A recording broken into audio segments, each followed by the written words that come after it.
SIR को लेकर पूरे देश भर में विपक्ष ने गुमराह करने का काम किया था। भारतीय जनता पार्टी कह रही थी कि एसआईआर एक सफल प्रयोग है। अब इसको सुप्रीम कोर्ट ने भी इस पर मोहर लगा दी है कि देश में एसआईआर की जो प्रक्रिया ये पूर्ण रूप से जायज़ है, सही है और आगे भी ये प्रक्रिया जारी रहेगी। उत्तर प्रदेश सरकार में कैबिनेट मंत्री अनिल राजभर हमारे साथ मौजूद हैं। विपक्ष लगातार आपने देखा था कि आप लोगों के ऊपर भी आरोप लगा रहा था, संवैधानिक संस्थाओं पर भी आरोप लगा रहा था। अब तो सारा संशय खत्म हो गया है सर? बिल्कुल। देखें, प्रतिपक्ष के तरफ से जो भी विषय उठाए गए, सरकार के खिलाफ जो कुछ भी इशू खड़ा करने का प्रयास प्रतिपक्ष ने किया, समय ने उसको नकारते हुए और इनके आरोपों को खारिज करने का काम किया। भारत का चुनाव आयोग, जिसकी प्रशंसा पूरी दुनिया करती है, आप जानते हैं कि देश के अंदर जब चुनाव होता है तो दुनिया के बहुत से देश अपने सिस्टम को यहाँ भेजते हैं सीखने के लिए कि आखिर इतना बड़ा चुनाव कैसे भारत का चुनाव आयोग करा रहा है। एक प्रतिष्ठित प्रतिष्ठान जो भारत के सम्मान को दुनिया में बढ़ाता है, उस पर कितना हमला किया राहुल गांधी और कांग्रेस पार्टी, पूरा प्रतिपक्ष ने। बिहार का एसआईआर हो रहा हो, आप देखे होंगे, पश्चिम बंगाल का भी चुनाव संपन्न हो गया, एक भी आदमी आकर सामने खड़ा होकर ये कहने की स्थिति में नहीं है कि नहीं हमारा वोट ज़बरदस्ती काटा गया, हमारा नाम वोटर लिस्ट में नहीं है। और आज माननीय सर्वोच्च न्यायालय ने एसआईआर के कार्यक्रमों पर मुहर लगाने का काम किया है। तो प्रतिपक्ष हर बात पर जनता को गुमराह करने की कोशिश करता है और सरकार को कटघरा में खड़ा करने का उनका प्रयास झूठ के आधार पर होता है। बार बार इसीलिए प्रतिपक्ष को मुंह की खानी पड़ती है। आज राहुल गांधी और पूरे इंडी गठबंधन के लोगों को पूरे देश की जनता से माफ़ी मांगनी चाहिए। इतनी बड़ी प्रतिष्ठित प्रतिष्ठान के खिलाफ जिस तरह का अनर्गल प्रलाप इन लोगों ने किया, चुनाव आयोग को कटघरे में खड़ा करने की जो कोशिश की, आज सर्वोच्च न्यायालय के फैसले के बाद मुझे लगता है पूरे प्रतिपक्ष को हाथ जोड़कर उत्तर प्रदेश सहित देश की जनता के साथ माफ़ी मांगना चाहिए। ये मंत्री जी, आप लोग ज़ीरो टॉलरेंस की बात करते हैं, अभी कुछ आंकड़े भी आप लोगों की तरफ से जारी किए गए थे। आप लोग कहते हैं कि अपराधी जो हैं वो भाग गए हैं यहाँ से, जो लोग हैं वो अपराधी हैं। तो ये जो हत्याएँ हो रही हैं, कल पीजीआई इलाके में एक प्रॉपर्टी डीलर को दिन दहाड़े गोली मार के हत्या कर दी गई, नोएडा में भी यही हुआ, एक बच्चे के साथ भी यही हुआ।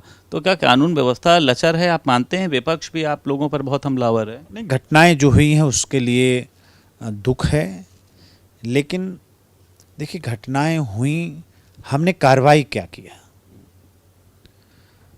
घटनाओं के बाद जो कार्रवाई करती है सरकार अपराधियों के खिलाफ,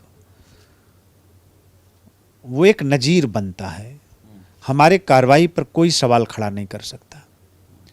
और जिन लोगों ने भी ऐसी घटनाओं को अंजाम दिया है, उनका हश्र कितना खराब होगा ये पूरा देश जानता है। और समाजवादी पार्टी के लोग, आप देख रहे हैं किस तरह से झूठ फरेब की राजनीति पर उतारू हो गए हैं। राजनीति की रोटी सेकने के लिए किस तरह का प्रयास कर रहे हैं, जनता को गुमराह करने की कोशिश कर रहे हैं। हमने सुना है समाजवादी पार्टी के कुछ कार्यकर्ताओं ने फ्लैक्स लगा रखा है, होल्डिंग्स लगा रखा है, जिसमें राजभर बिरादरी के कुछ लोगों के इनकाउंटर में मारे जाने के आंकड़े उस पर दिखाए गए हैं। इनकाउंटर में भी और ये हत्याओं का भी दिया हुआ है कि भाजपा सरकार में जो हत्याएं हो रही हैं वो राजभर समाज की सबसे ज़्यादा हो रही हैं। इसको लेकर जवाब मांगा गया और ये भी कहा है कि अभी सारे जो आंकड़े हैं वो हमने पेश भी नहीं किए हैं। नहीं, देखिए अखिलेश यादव जी से मैं कहना चाहता हूँ कि छोटे छोटे कार्यकर्ताओं के कंधे पे बंदूक रख के गोली न चलाएं।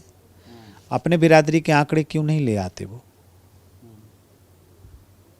और एक धर्म विशेष जो उनके दिल के बहुत करीब है, वो धर्म, उनके आंकड़े क्यों नहीं ले आते? सबसे पहले तो उनको अपने बिरादरी के आंकड़े ले आना चाहिए। और ये झूठ के आधार पर नहीं, ये एकदम गलत है। झूठ के आधार पर और इस तरह से राजभर समाज को आप नहीं बहला सकते। होर्डिंग लगाने वाला कह रहा है कि अगर ये आंकड़े गलत हों तो आप हम पर मुकदमा कर दीजिए, ये आंकड़े एकदम सही हैं। देखिए उत्तर प्रदेश में कितनी घटनाएं हुई हैं, आप पहले की स्थिति उठाकर देखिए। जान किसी से किसी की जाए, हम सब लोगों को उसका दुख होता है। और हत्या हुई तो हमने कार्रवाई किया कि नहीं किया? हमारी सरकार ने कार्रवाई में कोई कोताही बरती हो, हमसे कोई लापरवाही हुई, हम पर सवाल खड़ा कर सकते हैं।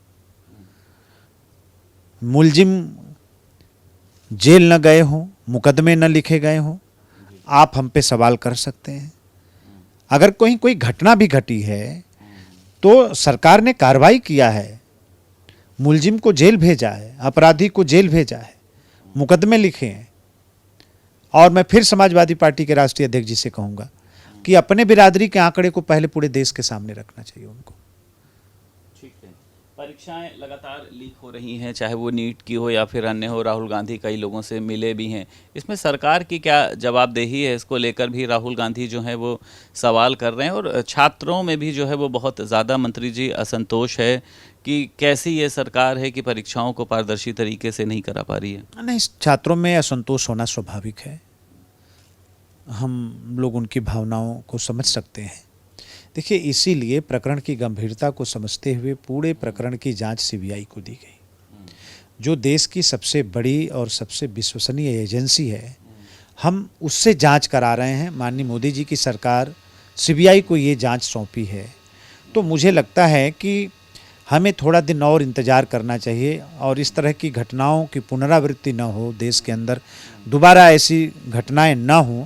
मुझे लगता है कि इस बात की जांच के बाद ये चीज़ें क्लियर हो इंडिया जाएंगी। गठबंधन का कहा जा रहा है कि सबसे बड़ा जो चेहरा है वो राहुल गांधी है। हालांकि पहले जो है वो अखिलेश यादव को बताया जाता है, कहा जा रहा है कि उन्हीं के नेतृत्व में चुनाव लड़ा जाएगा। तो क्या सपा और कांग्रेस में ये फूट देखी जा रही है?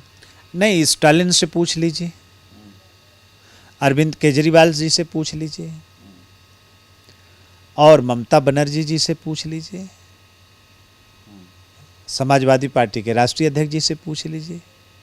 तो राहुल गांधी को यह स्पष्ट करना चाहिए कांग्रेस पार्टी को कि क्या स्टालिन इंडी गठबंधन के हिस्सा हैं कि नहीं है, ममता बनर्जी हैं कि नहीं है, अरविंद केजरीवाल हैं कि नहीं है, अखिलेश यादव हैं कि नहीं है। अगर हैं तो इनकी भी राय पूछनी चाहिए। ठीक है, एक आखिरी सवाल है सर। आज बकरीद का पर्व पूरे देश भर में मनाया जा रहा है। सरकार की तरफ से बहुत सारे निर्देश जारी किए गए हैं। विपक्ष कह रहा है कि आप लोग भेदभाव करते हैं। जब ईद आती है, बकरीद आती है, तो आप लोगों की जो अलग तरीके की भावनाएं हैं वो जागृत हो जाती हैं। दुर्गा पूजा में, बड़ा मंगल में, हिंदुओं के त्यौहार में आप लोगों को ये गाइडलाइन या जो चीज़ें हैं नहीं दिखाई देती। आप लोग पक्षपात करते हैं। ऐसा कहीं कुछ नहीं है। देखिए, जो सड़क पर प्रदर्शन करने की जिद है, ये आखिर किस मानसिकता की है? आप मोहम्मद साहब को मानते हैं लेकिन उनकी बात नहीं मानेंगे। आप एक जगह आप दिखा दीजिए जहां ये लिखा हो कि सड़क पर नमाज पढ़ी जाए, कहीं नहीं है। तो आपकी जो ये जिद है, आप अपने भगवान की भी बात नहीं मानेंगे, ये कौन सी मानसिकता है? भारत की शांति से इतना परेशानी क्यों है? आप कहते हैं, आपके ऊपर कोई बात आती है तो आप कहते हैं कि दूसरे की भावनाओं का भी ख्याल रखना चाहिए। तो क्या आप सांकेतिक कुर्बानी नहीं दे सकते? है प्राविधान, उनकी धार्मिक किताबों में देखिए, सांकेतिक कुर्बानी की बात कही गई है। कुर्बानी का आप विरोध करते हैं? नहीं, हम लोग क्या कहते हैं कि आप जब दूसरे की भावनाओं की बात करते हैं तो आप भी तो दूसरे की भावनाओं का ख्याल रख सकते हैं कि नहीं, कुर्बानी होगी तो सड़क पर होगी। ये कौन सी जिद है? नमाज होगी तो सड़क पर होगी, ये कौन सी जिद है? तो आप अगर सबकी भावनाओं की बात करते हैं ख्याल रखने की, तो आप भी बड़ा मन करिए। क्यों नहीं सांकेतिक कुर्बानी करते आप? ठीक, बहुत शुक्रिया बात करने के लिए। उत्तर प्रदेश सरकार में कैबिनेट मंत्री अनिल राजभर हमारे साथ मौजूद थे। लखनऊ से वीडियो जर्नलिस्ट एस के वर्मा के साथ संदीप खेर, भारत समाचार।